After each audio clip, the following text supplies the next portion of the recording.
예, 할렐루야. 예, 하나님의 크신 은혜와 사랑이 오늘도 우리 가운데 충만한 줄 믿습니다. 예, 오늘도 우리 주님 사랑 때문에 이 예배 자리에 나오셨죠. 예, 우리에게 힘 주시고 또 능력 주셔서 또 이 자리에 나오신 우리 성도님들 주님의 이름으로 환영하고 축복합니다. 우리 앞뒤 좌우에 계신 분들에게 이렇게 인사하도록 하겠습니다. 탄식은 끝이 아니라 은혜의 시작입니다. 되게 좀 어렵죠? 굉장히 잘하십니다. 예, 오늘 일부 예배 때도 기억하고 굉장히 잘하시던데, 예, 탄식은 끝이 아니라 은혜의 시작입니다. 예, 오늘 말씀의 제목이 탄식할 때 시야가 열린다. 우리가 하나님께 탄식하고 마음을 쏟으면 그것이 은혜의 시작이 되는 줄로 믿습니다. 오늘도 예배 가운데 그 은혜가 저와 여러분들에게 임하기를 주의 이름으로 간절히 소원합니다. 어떤 문제에 깊이 빠져 힘들어하는 사람을 도와주는 그 방법 가운데에 가장 간단하면서도 효과적인 방법이 있습니다. 그것은 바로 상대방을 공감해 주는 것입니다. 공감, 이렇게 많이 들어봤죠. 상대방의 감정을 함께 느끼고 또 이해하고 인정해 주는 것, 이게 공감입니다. 그런데 우리가 그 상대방을 잘 도와주려고 하다가 상대방의 감정에 오히려 휩쓸릴 때가 있습니다. 그래서 그 상황이 더 악화될 때가 있는 것이죠. 그 사람이 이런 감정을 이야기하니까 나도 똑같이 그런 감정을 느껴 이러면 공감을 해주는 게 아니라 그거는 이제 동조가 되는 것입니다. 공감과 동조는 서로 비슷해 보이지만 이거는 전혀 다른 것입니다. 동조는 상대방의 생각이나 행동에 대해 이게 옳은 것인가 그런 것인가 따지지 않고 그냥 그 감정에 나도 얹혀가지고 그대로 따라가 버리는 것, 이게 동조인 것이죠. 예를 들어서 우리 주변에 누군가가 나 죽고 싶어, 사는 게 정말 힘들어 이렇게 말했다면 우리는 어떻게 공감할 수 있을까요? 내가 죽고 싶다니까 그래, 너는 죽고 싶을 만큼 정말 힘들구나. 너가 그 상황, 그 환경 이런 것들을 이해하면서 그 감정을 인정해 주는 거, 이게 이제 공감이죠. 이렇게 상대방의 감정을 공감해 주면요, 이 상대방은 위로를 얻고 다시 힘을 낼 수 있습니다. 하지만 내가 죽고 싶어 이런 이야기를 들었는데 내가 한마디를 이렇게 얹어서 이야기를 할 때 그래 나도 죽고 싶어 이렇게 이야기를 하면 이거는 공감이 아니라 동조하는 것이죠. 상대방의 생각과 감정에 대해서 우리가 아무 비판 없이 내 감정에 얹어서 이렇게 따라가 버리면 상황이 오히려 더 심각해지게 됩니다. 너 죽고 싶어? 나도 그런데 그러면 우리 함께 죽자 이렇게 되는 것이죠. 이러면 참 심각한 위험한 결과로 이어질 수가 있습니다. 우리가 다른 사람을 향해서 공감하려고 할 때 굉장히 중요한 것은 상대방의 말하는 그 주어를 바꾸지 않는 것입니다. 내가 그렇다 하면 내 감정을 얹으면 안 되고 그래 너가 이렇구나 이렇게 이제 이야기를 해야 되는 것이죠. 너 죽고 싶을 만큼 힘들구나 이렇게 말하는 것이 올바른 공감입니다. 만약에 어떤 성도가 와서 나에게 이렇게 말했다고 가정해 봅시다. 저는 아무개 누구누구 성도님 때문에 너무 힘들어요. 그분이 교회에서 보기가 싫어서 교회를 떠나고 싶을 때도 있어요. 이때 우리가 해줄 수 있는 공감은 어떤 것이 있을까요? 당신은 아무개 성도님 때문에 참 많이 힘드시군요. 이렇게 이야기를 하면 공감이 됩니다. 자, 그런데 만일 나도 그분 때문에 힘들어요. 이렇게 이야기하면요, 이거는 공감이 아니라 동조가 되는 것이죠. 그 순간에 이 아무개 성도님은요, 두 사람 모두에게 문제의 사람이 되고 이 이야기가 다른 사람에게 전해지게 되면요, 이 교회 안에 굉장히 큰 갈등으로 번질 수가 있습니다. 그렇다고 한다면 우리가 상대방의 의견에 대해서 동의하지 않으면서 우리가 공감할 수 있을까요? 있죠. 그 감정을 우리가 함께 느끼고 이해하고 그리고 인정하는 거니까 동의하지 않으면서도 그 의견을 동의하지 않으면서도 우리는 공감할 수 있습니다. 공감은 상대방의 의견에 동의하는 것이 아니라 그 감정을 인정하고 헤아려 주는 것입니다.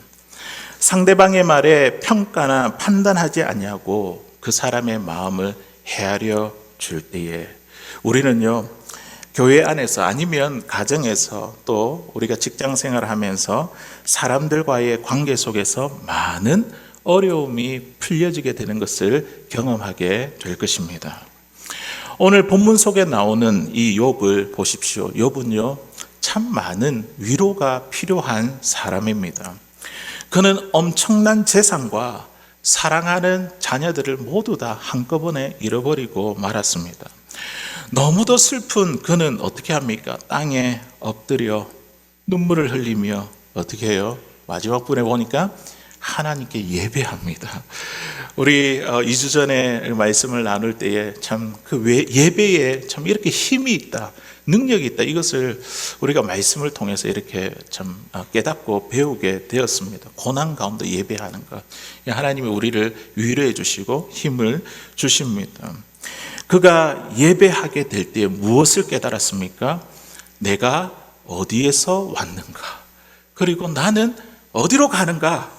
그리고 내 인생의 주인은 누구인가? 예배를 통해서 그것을 깨닫게 되었습니다. 이거는 세상의 지식으로 깨닫는 것이 아니라 우리가 하나님 앞에 서게 될 때에, 말씀 가운데 있게 될 때에 나는 어디서 왔는가? 알몸으로 와서 또 어디로 가는가? 알몸으로 하나님께 돌아가고 내 인생의 주인은 내가 아니고 하나님이라는 그런 영적인 진리를 깨닫게 되는 것이지요. 예배함으로 이 욥은요, 사탄의 시험을 이겼습니다. 그런데 이 사탄은 또 어떻게 합니까? 포기하지 않고 또다시 욥을 참소합니다. 그때 하나님은 또 허락하시죠. 두 번째 시험을 허락하십니다. 욥의 온몸에는 종기가 나기 시작했고 너무 가렵고 힘들어서 질그릇 조각을 가지고 온몸을 긁으며 밤을 지새워야 했습니다. 이렇게 비참해진 욥에게 누가 찾아오죠? 아내. 괴로워하는 그 모습을 보고 아내는 이 욥에게 뭐라고 이야기를 하냐면 하나님을 욕하고 차라리 죽으시오. 사랑하는 아내가 그렇게 이야기하니까 참 지금까지 버텨왔는데 모든 것이 다 무너지는 그런 순간이지 않습니까? 그러나 욥은 아내에게 이렇게 이야기를 하죠. 어찌하여 어리석은 사람과 같이 그런 말을 하오. 우리가 하나님께 복을 받았으니 고난도 받지 않겠어. 이런 이제 대답을 하죠. 욥은 입술로 하나님께 범죄하지 않았습니다. 결국 사탄은 욥을 떠나갔지만 현실은 너무 힘들고 고통스러웠습니다. 그렇다면 우리는 이런 욥을 어떻게 위로할 수 있을까요? 내가 욥이 나의 가장 친한 친구고 오늘 욥을 만나게 되었다. 그러면 그 욥을 우리는 어떻게 위로해 줄 수 있을까요? 아까 처음에 우리가 이야기했던 공감을 한번 생각해 본다면 욥에 대해서 한번 공감해 보십시오. 그의 감정과 상황과 그리고 그를 어떻게 그 마음을 인정해 줄 수 있을까요? 당신은 재산과 자녀들을 다 잃고 건강까지 무너졌으니 정말 괴롭고 힘드시겠어요. 이렇게 이야기를 하면 공감이 되겠죠. 그런데 우리가 이 욥을 만나서 이렇게 이야기한다면 이 지경이 되도록 하나님은 도대체 뭐 하신 거야? 하나님 너무하시네. 혹은 너만 힘든 것이 아니야. 나도 너무 힘들어 죽겠어. 이렇게 말한다고 한다면 이것은 욥의 괴로운 상황과 부정적인 감정에 맞장구 치는 동조일 뿐이라는 것이죠. 이런 동조는요, 욥에게 하나도 위로가 되지 않고 오히려 절망과 파멸로 이끌 수 있습니다. 이런 상황 가운데 2장의 마지막에 있는 말씀을 보니까 욥에게 이 욥을 위로하기 위해 세 친구가 찾아왔습니다. 예. 욥에게 많은 친구들이 있었을 것 같아요. 그런데 그 가운데 어려움 당하니까 이제 진짜 친구인 거죠. 이 세 사람이 찾아왔습니다. 그런데 그들이 와서 처음에 한 것이 무엇일까요? 아무 말도 하지 않고 처음 7일 동안 곁에 함께 앉아 있었습니다. 이것이야말로 굉장히 큰, 말은 안 해도 굉장히 큰 공감이지 않습니까? 7일 동안 아무 말도 안 하고 그와 함께 있은 것, 그의 감정을 느끼고 함께 느끼고 이해하고 인정하는 것, 함께 있었다는 이 사실만으로도 욥에게 큰 위로가 되었을 것입니다. 그런데 욥에게 진짜 필요한 것은 무엇이냐면 사람의 위로가 아니라 하나님의 위로였습니다. 그래서 욥은요, 사람에게가 아니라 누구에게 단식하는 거죠? 오늘 3장에서 보니까 하나님께 단식하며 하나님께 그 마음을 쏟아내기 시작했습니다. 욥기 3장에 있는 이 말씀은요, 욥이 고통 가운데서 하나님께 드린 단식의 노래입니다. 단식의 노래. 그 내용을 세 가지 부분으로 나눌 수가 있습니다. 첫 번째는 뭐냐면요, 내가 차라리 태어나지 않았으면. 3장 1절에 보니까 그 후에 욥이 입을 열어 자기의 생일을 저주하니라. 자기가 태어난 것, 차라리 태어나지 않았으면 좋았을 것을. 이게 이제 1절부터 10절까지 있는 내용입니다. 두 번째는요, 11절부터 19절까지 나온 내용에 보면요, 내가 태어났더라도 빨리 죽었더라면, 내가 태어났더라도 빨리 죽었더라면. 그리고 세 번째는요, 20절에서 26절까지 있는 말씀 보면 지금이라도 죽을 수 있다면, 지금이라도 내가 죽을 수 있다면. 욥의 탄식을 우리가 한마디로 압축하면 뭡니까? 죽고 싶다. 죽고 싶다. 하나님, 저는 더 이상 살고 싶지 않습니다. 제 생명을 거두어 가주세요. 지금의 삶은 죽음보다 더 고통스럽습니다. 죽는 것이 사는 것보다 더 낫습니다. 이게 바로 욥의 깊은 심정이었습니다. 우리가 인생을 살다 보면 죽고 싶다며 단식할 때가 있습니다. 성경에 보니까 훌륭한 믿음의 사람도 죽고 싶다고 그렇게 탄식하는 장면을 우리가 보게 됩니다. 모세. 이 모세는요, 참 믿음의 사람이고 민족의 지도자이지 않습니까? 이런 민족의 지도자라는 무거운 사명과 책임감 때문에 이스라엘 백성들이 이 광야에 갈 때마다 원망하고 불평하고 불순종을, 그러니까 하나님 차라리 저를 죽여주세요. 그렇게 단식했습니다. 엘리야 선지자 바알과 아세라 850대 1로 싸워서 이겼지 않습니까? 그런데 그 승리 이후에 아합의 왕 아내 이세벨이 자기를 죽여버리겠다고 그렇게 협박할 때에 그는 심리적인 탈진을 느끼고 여호와여 이제 넉넉하오니 내 생명을 거두어 주십시오. 죽고 싶다 이렇게 탄식한 것이죠. 그리고 오늘 본문에 나오는 이렇게 믿음 좋은 욥도요, 하나님께 죽고 싶다며 단식하고 있습니다. 왜 사람들은 죽고 싶다고 단식할까요? 정말 죽기를 원해서 그러한 것일까요? 아니죠. 그 이유를 제가 한 세 가지로 이렇게 정리를 했습니다. 첫 번째는 현실이 너무 힘들기 때문입니다. 내가 살아가고 있는 이 현실, 이게 너무 무겁고 힘들기 때문이죠. 현실이 고통스러우면 모든 것을 고통의 관점으로 보게 됩니다. 기쁜 것도 즐거운 것도 부정적으로 보는 것이죠. 무엇을 해도 하나도 즐겁거나 기쁘지 않습니다. 내가 해봤자 무슨 소용이 있는가? 지금 내 환경이 이러한데, 모든 일들을 회의적으로 바라본다는 것이죠. 그러다 보면 과거의 기쁨과 은혜조차도 부정하게 되고, 이 욥처럼 내가 태어나지 않았더라면, 차라리 태어나지 않았더라면, 그리고 미래에 대한 소망도 사라져 세상이 온통 어둡게만 보입니다. 결국 현실로부터 도피하고 싶은 그 마음이 죽고 싶다라는 말로 나타나게 되는 것이죠. 우리에게 어려운 일이 닥치면요, 우리가 잠깐은 참고 이렇게 버틸 수가 있습니다. 우리가 무거운 물건을 한 5분쯤 든다 이렇게 생각하고 5분 후면 끝날 테니까 이러면 우리가 안간 힘을 쓰고 5분을 버틸 수 있을 거예요. 그런데 그것을 하루 종일 든다고 생각해 보십시오. 하다가 금방 포기하고 말 것입니다. 아니, 물건이 없어도 우리가 두 팔을 이렇게 들고 5분, 10분만 있어 보십시오. 아무것도 없는데도 내 팔이 엄청나게 무겁게 느껴질 것입니다. 인간은요, 그만큼 나약한 존재입니다.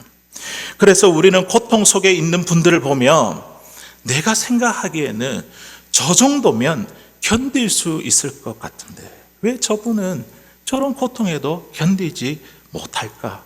이렇게 생각할 수 있습니다. 하지만 고통 속에 있는 사람에게는요, 이 짧은 시간조차도 결코 짧게 느껴지지 않습니다. 제가 군 생활을 2년 2개월 했거든요. 저 위에 세대는 다 3년을 했습니다. 3년을 군 생활 하신 분들은요, 아이고 2년 2개월 조금밖에 안 했네.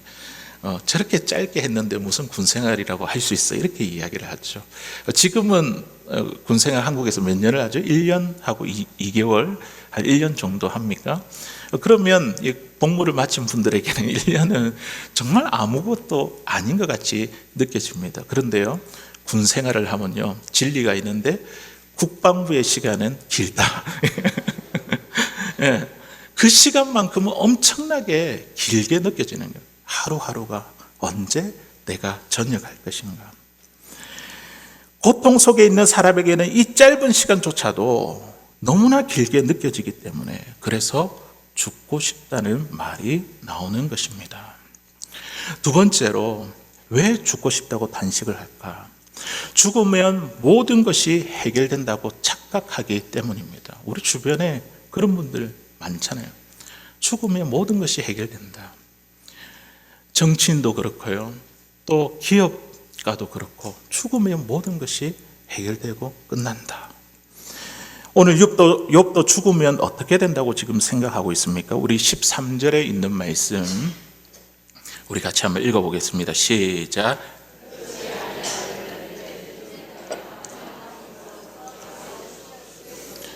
아멘. 지금 죽음을 어떻게 생각하면 내가 평안히 누워서 자고 쉬는 것이다, 그렇게 생각하고 있습니다.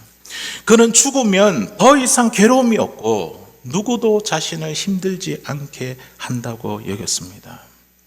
그리고 주인이나 종이나 잘 사는 사람이나 못 사는 사람이나 죽으면 다 똑같아진다고 그렇게 생각했습니다. 그러나 이 모든 것은 죽음에 대한 잘못된 생각입니다. 죽음에는요, 그 이후에는 영원한 심판이 있습니다. 죽음도 다르죠. 우리가 주 안에서 죽는가, 주님 모르고 죽는가. 이 하나의 차이는요, 엄청난 결과를 가져옵니다. 히브리서 9장 27절에 있는 말씀 우리 같이 읽어보겠습니다. 시작. 한 번 죽는 것은 사람에게 정해진 것이요 그 후에는 심판이 있으니. 아멘. 사람이 죽음이 두려운 이유가 무엇이냐면 그 이후에 심판이 있기 때문에 우리도 모르게 본능적으로 죽음이 두렵게 느껴지는 것입니다. 우리는 죽음을 단순히 편안한 쉼으로 미화해서는 안 됩니다. 죽음은 간단한 문제가 아니라 영원한 운명을 결정짓는 아주 심각한 문제입니다. 세 번째, 왜 사람들이 죽고 싶다고 단식할까? 이 죽고 싶은 마음을 사탄이 주기 때문입니다. 욥도 보십시오. 첫 번째, 두 번째 이 시험에서 이겼는데 현실이 이러니까 하나님께 죽고 싶다면 단식하는 거예요. 그 마음 사단이 주는 것이죠. 우리가 살다 보면 순간적으로 차라리 죽고 싶다는 생각이 스쳐 지나갈 수 있습니다. 그러나 그 생각이 머릿속에 둥지를 틀고 떠나지 않는다면 이것은요, 사탄의 유혹입니다. 유혹. 그럴 때는 우리는 단호히 선포해야 됩니다. 예수 그리스도 이름으로 물러가라, 떠나가라. 우리가 단호히 선포해야 됩니다. 죽으면 모든 문제가 다 끝난다, 해결된다, 이런 생각은요, 사탄이 주는 속임수입니다. 마치 죽음이 해답인 것처럼 느껴지게 하지만 사실은 이것은요, 우리의 인생을 절망과 파멸로 이끄는 거짓말일 뿐입니다. 그렇다면 우리가 죽고 싶을 만큼 힘든 순간에 우리는 무엇을 해야 될까요? 첫째로는요, 모든 고난에는 의미가 있다는 것을 믿어야 됩니다. 고난에 의미가 있습니다. 고난에 이유가 있습니다. 고난을 우리가 잘 해석해야 돼요. 잘 해석. 욥이 힘들어한 이유는요, 고난의 이유를 몰랐기 때문입니다. 만일 고난의 이유를 알았다고 한다면 그는 조금 더 수월하게 이 고난을 이겨냈을 거예요. 기쁘게 찬송하며 이겨냈을 것입니다. 그러나 내가 이유를 모른다고 해서 이 고난의 이유가 없는 것은 아닙니다. 하나님께는 분명한 이유가 있습니다. 오늘 욥의 고난이 그렇잖아요. 자기는 고난의 이유를 도대체 모르겠지만 하나님에게는 이 고난에 분명한 이유가 있습니다. 하나님은 이 욥이 고난 중에도 잘 견디기를 바라셨습니다. 그것이 하나님께 영광이요, 사탄을 향한 가장 큰 승리였기 때문입니다. 내가 선한 일을 하면 하나님 영광 받으시죠. 맞죠? 그런데 하나님께서 더 기뻐하시는 게 뭐라고요? 내가 고난 가운데서도 믿음을 지키면요, 이것이 하나님께 더 큰 영광이 됩니다. 우리가 소금으로, 빛과 소금 이야기했잖아요. 소금으로 영광 돌리는 것. 우리는 비록 고난의 이유를 알지 못한다 하더라도 하나님께는 분명한 이유가 있어. 하나님께는 분명한 이유가 있어. 하나님의 허락하심. 그 사실을 믿는 것이 고난을 이기는 가장 중요한 방법입니다. 두 번째는요, 우리가 죽을 만큼 힘든 순간에 우리는요, 하나님의 말씀을 붙들어야 됩니다. 포기하고 교회를 떠나고 말씀을 생활에서 떠나가는 것이 아니라 우리가 더욱더 하나님의 말씀을 붙들어야 됩니다. 우리는 고난의 이유를 어떻게 알 수 있을까요? 하나님 안 찾는데 어떻게 알겠습니까? 하나님 아시는데. 우리 하나님 어디에서 만날 수 있으면 말씀 속에서 하나님을 만날 수 있지 않습니까?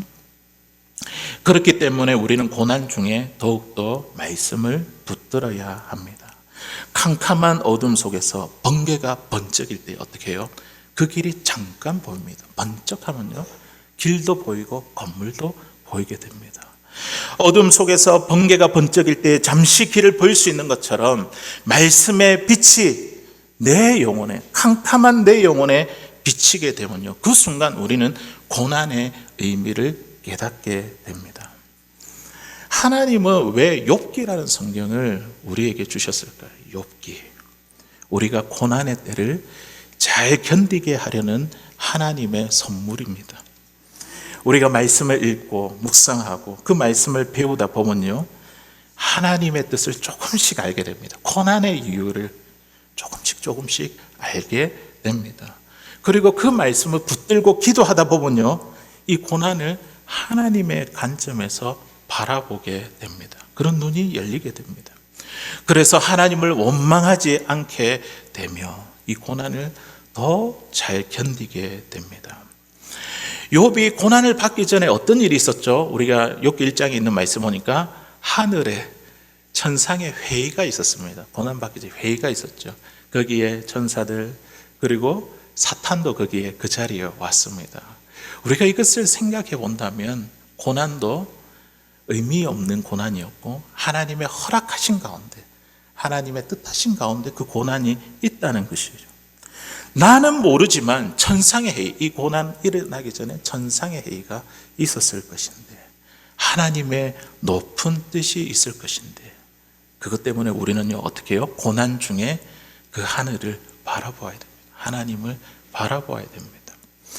마지막 세 번째, 우리가 죽을 만큼 힘든 순간에 우리는 하나님께 마음을 쏟아야 됩니다. 누구에게요? 하나님께. 사람이 아니라, 다른 어떤 세상의 뭔가가 아니라 하나님께 우리의 마음을 쏟아야 됩니다. 오늘 욥기가 그것을 보여주고 있어요. 11절 12절에 있는 말씀 우리 같이 읽어보겠습니다. 시작. 어찌하여 내가 태에서 죽어 나오지 아니하였던가? 어찌하여 내 어머니가 해산할 때에 내가 숨지지 아니하였던가? 어찌하여 무릎이 나를 받았던가? 어찌하여 내가 젖을 빨았던가? 아멘. 이 욥기 3장을 세 부분으로 나눌 수 있다고 했잖아요. 1절부터 10절까지는 차라리 태어나지 않았으면. 그런데 11절부터 시작되는 그 내용이 뭐라고요? 태어나도 내가 죽었더라면, 빨리 죽었더라면, 그런 내용을 이렇게 시작하는 부분인데, 그때에 욥이 어떻게 합니까? 어찌하여, 또 어찌하여. 지금 어찌하여라는 이 단어를, 이 단식을 4번이나 반복하고 있습니다. 우리가 고통 속에 할렐루야 하고 외칠 수는 없습니다. 맞죠? 우리가 고통 속에 조금만 찔러도 우리는요, 한숨이 나오고 단식이 흘러나오는 것, 이것은 너무나 당연한 일입니다. 그러나 그 단식을 술집이나 사람에게 쏟아내면요, 이것은 절망으로 끝이 나게 됩니다. 우리의 단식을 반드시 누구에게 쏟아야 된다고요? 하나님께 쏟아내야 됩니다. 제가 지금 갖고 있는 컵이 투명 컵이라고 이렇게 생각해 보십시다. 여기에 물이 반쯤 이렇게 들어 있다고 생각해 보십시다. 그러면 여기에 기름과 수은을 부으면 어떻게 될까요? 물, 기름, 수은, 이 세 가지는 서로 섞이지 않냐는 그런 성질을 가지고 있죠. 그러면 무게에 따라서 3층으로 이렇게 나눠지게 될 겁니다. 그러면 여기서 가장 가벼운, 뭐가 가장 가벼울까요? 기름이 제일 가벼우니까 제일 위에 있겠고, 그리고 그 중간에는 뭐가 있죠? 물이 있고, 물보다 더 무거운 수은이 밑에, 맨 밑에 이렇게 깔려 있을 겁니다. 이 3층 구조로 이렇게 되어 있죠. 우리의 감정에도요, 무게가 있습니다. 비중이 있습니다. 제일 위에 우리에게 힘든 감정, 슬픈 감정, 부정적인 감정은 제일 위에 있습니다. 그래서 옆에 있는 사람이 훅 찌르기만 하면 어떻게 해요? 그 감정이 팍 튀어 나오는 것이죠. 그리고 평상적인 감정은 물처럼 중간에 자리하고 있습니다. 우리 마음의 깊은 곳에 그 감정에는요, 감사와 기쁨, 소망과 같은 그런 긍정적인 감정이 맨 아래에 깔려 있습니다. 우리가 정상적인 경우라고 한다면 어떤 순서로 이 컵에 있는, 여기 있는 내용물을, 이 컵을 비울 수 있을까요? 어떻게 해야 되죠? 제일 위에 있는 감정이 뭐라고요? 슬픔, 부정적인 감정, 이것을 쏟아내야지. 그리고 그 다음 게 나오고, 그 밑에 있는 감사와 기쁨, 소망 같은 감정이 끄집어낼 수 있는 것입니다. 맨 밑에 깔아앉아 있는 이 감정부터 뽑아내려고 한다면 이게 참 어렵고 힘든 것이죠. 그래서 우리가 시편에 있는 말씀에 보면요, 시편 기자의 많은 단식이 나옵니다. 우리가 시편에 있는 말씀을 읽을 때마다 아이고, 다윗이 어떻게 이렇게 하나님을 원망하고 비평하고, 아이고, 이런 사람이었나 이렇게 생각하기가 쉬운데, 읽으면 읽을수록 그 단식이 나중에 뭘로 바뀝니까? 감사와 찬양과 소망으로 바뀌는 것을 보게 됩니다. 그 대표적인 예로 우리 시편 42편 11절 우리 같이 한번 읽어보도록 하겠습니다. 시작. 내 영혼아, 내가 어찌하여 내 속에서 불안해하는가? 너는 하나님께 소망을 두라. 나는 그가 나타나 도우심으로 말미암아 내 하나님을 여전히 찬송하리로다. 아멘. 이 시편 기자를 보십시오. 1절에서 11절까지 있거든요. 제일 마지막에 어떤 고백이 나옵니까? 내 영혼아, 내가 어찌하여 낙심하며 어찌하여 욥의 탄식하고 똑같죠? 어찌하여 불안해하는가? 너는 하나님께 소망을 두라. 나는 그가 나타나 도우심으로 말미암아 내가 하나님을 여전히 찬송하리로다. 탄식으로 시작했던 이 시편이 하나님을 향한 소망과 찬양으로 이 시가 끝나게 됩니다. 물론 이 시편을 읽어보면 5절의 가운데도 이 똑같은 이 구절이 그대로 나옵니다. 그 구절이 조금 약하게 들리고 힘이 없게 들릴지 모르겠으나 마지막 11절의 이 구절은요, 정말 이 시편 기자가 온 힘을 다해서 확신을 가지고 찬양하는 그 구절이 11절이 되겠습니다. 어찌하여 하나님께 소망을 두라. 그러니까 어떻게 해요? 누가 도와주신다고요? 그가 나타나 도우심으로 내 하나님을 여전히 찬송하리로다. 이 탄식의 끝이 찬양으로 바뀌게 됩니다. 그러므로 나의 슬픔과 눈물을 다른 곳에 쏟아내지 마십시오. 하나님 앞에 쏟아내시길 바랍니다. 어찌하여 이렇게 하나님 앞에 외치고 통곡하고 눈물을 흘려야 됩니다. 아무리 믿음 좋은 사람도 처음부터 하나님을 찬양할 수가 없습니다. 찌르면 흘러나오는 그 탄식이 있잖아요.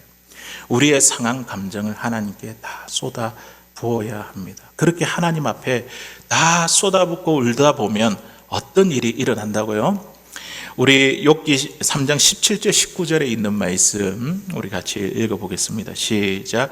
거기서는 악한 자가 소요를 그치며 거기서는 피곤한 자가 쉼을 얻으며 거기서는 갇힌 자가 다 함께 평안히 있어 감독자의 호통 소리를 듣지 아니하며 거기서는 작은 자와 큰 자가 함께 있고 종이 상전에게 놓이느니라. 아멘. 어찌하여 탄식했는데, 탄식하다 보니까 오늘 시편 기자도 그랬죠. 하나님이 도우심으로 오히려 찬송하리로다. 탄식하니까 하나님이 도와주셔서 그의 눈을 열게 하시니까 무엇을 지금 보기 시작합니까? 거기서는 또 거기서는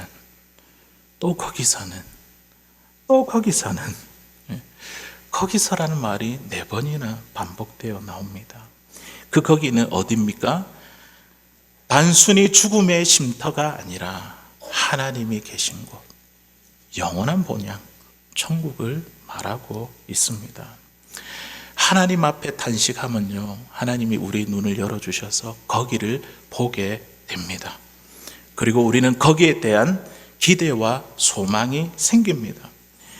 우리가 이 땅이 끝이라면요, 우리는 아무렇게나 살아가도 됩니다. 오늘 이렇게 예배 안 드려도 돼요. 내 마음대로 그냥 살아가면 됩니다. 그러나 우리에게는요, 거기가 있습니다. 하나님의 나라, 영원한 본향, 우리가 가야 할 곳, 거기를 향해 오늘도 우리가 순례자의 길을 걸어가고 있기 때문에 지금의 고난은 우리에게 의미가 있는 것입니다. 믿는 사람이나 믿지 않는 사람이나 모두 다 똑같이 고난을 당합니다. 똑같이 힘들고 아파하며 똑같이 눈물을 흘립니다. 그러나 믿는 사람에게는 분명한 차이가 있습니다.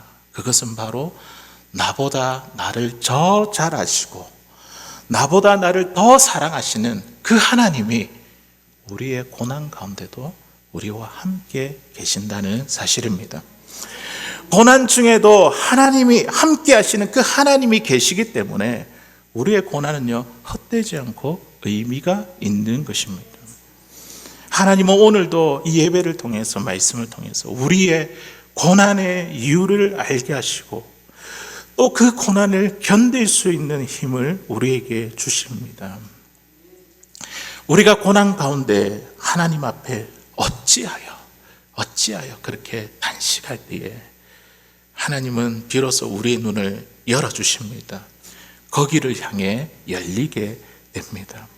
고난 가운데서도 거기를 바라보며 우리는 기대와 소망을 가질 수 있습니다.